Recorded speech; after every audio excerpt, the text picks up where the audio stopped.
What's up? Welcome to the Being Beautifully Honest podcast and channel. Thanks for being here and being subbed. If you're not, hit the button, and if you're listening on YouTube, hit the like. It's like walking in the room and hitting that light switch. Let's brighten up the place and get into this holy mess. So I want to talk a little bit more about the TD Jakes stepping down and Sarah Jakes stepping up to get into the family business even more, because I share my thoughts a little bit about it before. I feel like this is a family business. It's not really a church in the aspects and the definitions of what a lot of people have known a church to be, really, in my personal opinion, because I feel like the Bible says many are called, but few are chosen. And there are a lot of people who have chosen to step up into this position because it is financially beneficial. And we all know that this is one of the wealthiest, one of, not the only, but one of the wealthiest preachers and wealthiest ministries in this nation. Okay. It's definitely one of the more well known. And when you get a title being called America's Preacher, which is kind of laughable to me, just my personal opinion, then we know you're rolling in some dough. But I'm going to share a little bit of this video. This is being presented by the Professor Blackmore YouTube channel. And this is a part of Sarah talking about, hey, what are you guys talking about? There's nothing changed here. And it's a little bit contradictory in my personal opinion, because based on the things that TD Jakes had said, he did say Touré, her husband, and his daughter Sarah, they kind of already been doing what they needed to do in the background since November of last year. So let's go ahead and get into this. Can I show you all? I wasn't expecting to be as emotional as I was. I don't think any of us could have anticipated that level of emotion. And I was looking at some of the photos from last week, and I realized that we all came out of here looking at one sound and I mean, look at her mom. It's like she was mourning the death of her husband in a way, just kind of creepy, a bit. But I mean, Sarah looked like she came dressed for the occasion. one accord. Can I show y'all what y'all look like when y'all walked out of here on Sunday? Oh my God, some of you. Now y'all need to do a whole lot better. Oh my God, my bishop. Oh, bishop. Oh, bishop. That's what y'all look like when y'all walked out of the Potter's house. And I'm sorry if people are looking hopeless like that, as if he actually had died or something else. Like the church they come to, it's not about worshiping God and Jesus Christ, but it's about being there for Bishop T.D. Jakes. Then maybe they did look depressed, like James Brown was looking. And I want y'all to do better than that, okay? Listen, God's brought you through too much to walk out with your wig crooked like that and you're sweating and all of that. Let me tell you, Bishop just announced the transition. He has not transitioned yet, okay? And clearly, since they completely botched the rollout of this Bishop T.D. Jakes resignation PR campaign. I mean, look at her husband back here. This is her daddy. But I'm going to do a separate video talking about some things that I have learned, but let's just go ahead and continue, because it looked like she came dressed for the occasion of him stepping down.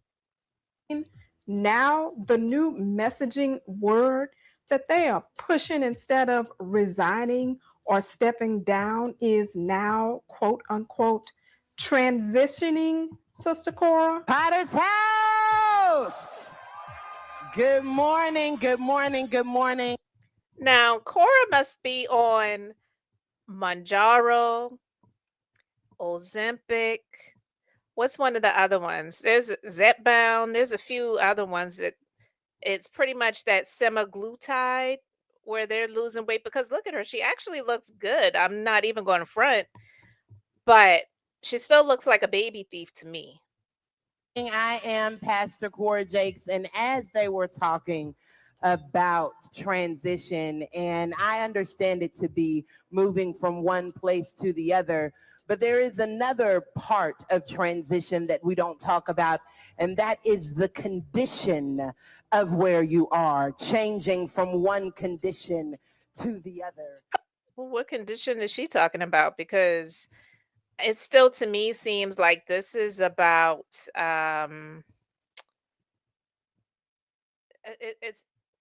it's business, it's prepping and preparation for some things that are to come. And we already know about the lawsuit that he filed. Yeah, he filed the lawsuit, but these accusations about him allegedly doing some things to some one, I'll just say someone, which was the Dwayne Youngblood convicted clown that was on the Larry Reed Live YouTube channel where he did that two-part interview. TD Jakes has not named any of the co-conspirators yet. I feel like he needs to go ahead and do that. But Sarah Jakes, she said that he hasn't stepped down yet. And I'm like, hold up, wait a minute. I thought that's what the whole presentation was about a couple of Sundays ago. But look, you can just see from the positioning, you can tell a lot by body language. Sarah, even though I feel like she's trying to seem like she's somewhat subservient or submissive to her husband and those different types of things like that. I feel like she's already letting her husband know. And he doesn't have to have her let him know that she's not going to be taking a backseat to him. But I feel like the posture, the positioning of the bodies, even what she is wearing is letting him know in some way that, look, I'm not going to be taking a backseat to you. You can, see them like she's standing and not so much in front of him, but she's standing closer to her dad, who is the bishop. And when he made the announcement a few Sundays ago, he said her name first. I mean, he did. He said her name first. And she's wearing, this pantsuit, and she's just letting him know, like, look, eh, she's letting him know, like, look at him. He's got to feel awkward. And I don't feel sorry for him in what way, shape, or form, because my personal opinion is I feel like he's an opportunist.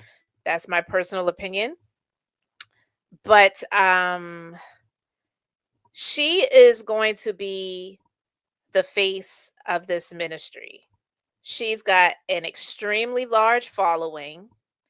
She is someone that is really well loved. And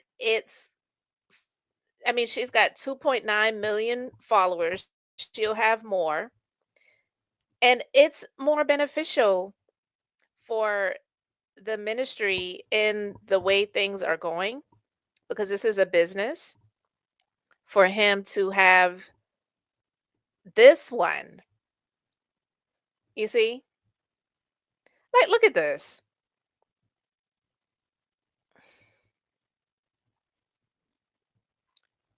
But they've made her into a brand. They've made her into a brand.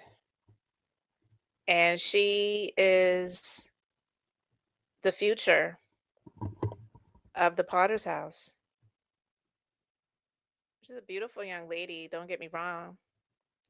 But I mean, look, I'm just saying, and things evolve and things change over time. I get that, but this is the future of the Potter's House ministry. And I can't imagine the costs of what it takes to live this type of life. She is, yeah, this is the chosen one. Not that other one that allegedly stole someone's baby, you know?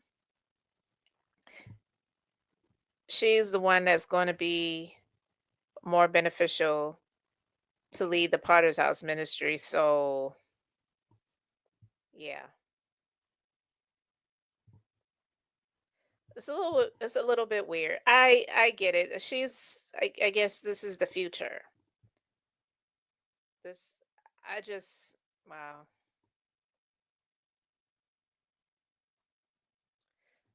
Look at this. What is this? Touré Roberts. Rich love is is creative, adaptable, multifaceted, resilient, and timeless. But yet you left your last wife, allegedly started dating her before you left your last wife. That's what they say.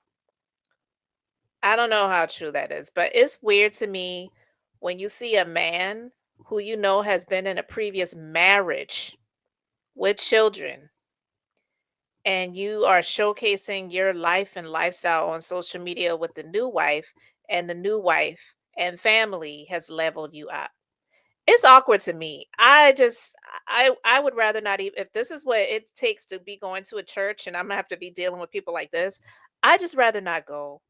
I have my own personal relationship with God. I just don't need it when it comes to this type of stuff because it's just something to me. It is something about it just doesn't seem right. That's just me, guys.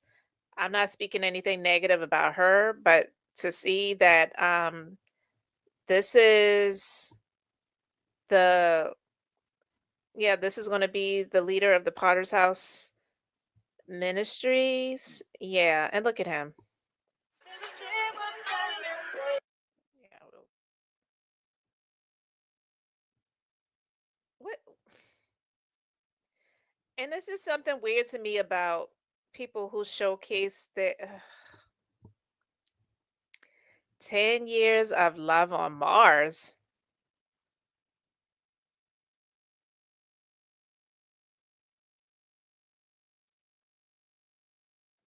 Wow.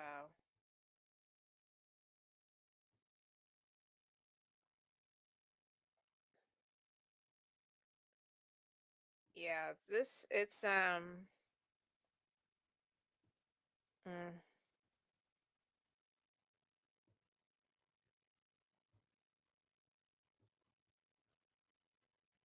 And do you know how like to have this type of life and lifestyle, you are having someone follow you, you're recording and filming and pictures and all this other stuff like that. Like they made this like into a little mini movie. Uh, Child.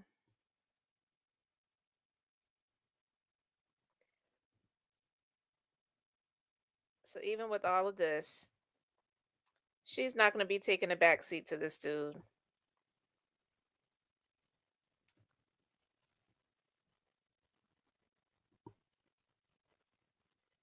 Yeah, guys. I just wanted to share this with you guys. Whew, honestly, I have a whole lot more thoughts and I could say a whole lot more right now, but for the sake of time, I'm not going to go into all of that right now. But yeah, Sarah is saying that he hasn't stepped down yet. And yeah, in his announcement, he did say that, they feel like by the time, whatever or whenever their church anniversary will be, they'll have things wrapped up by then. But I feel like even though she's trying to boost up her man and make him feel like a man or whatever, it's yeah, this is probably going to be a little bit difficult, guys, because I don't know, I'm not saying that when he left his first wife or his other wife and got with Sarah Jakes, now Roberts, that he knew eventually they would be the leaders of this Potter's House Ministries. But I do feel that he knew getting with her, it was going to level up his resume. And now the way things are going, I don't know if it's going the way that he anticipated it would go, but I feel like for the time being, he'll be okay with it. But he's going to forever be in the back seat. And I don't know if he's really going to feel comfortable with that. But I want to know what you guys think about it. So let me know your thoughts in the comments. Thanks for being here, liking and subbing. I'm Beth, just being beautifully honest. So until next time, I wanted to keep it brief, beautiful. And now I'm going to say bye.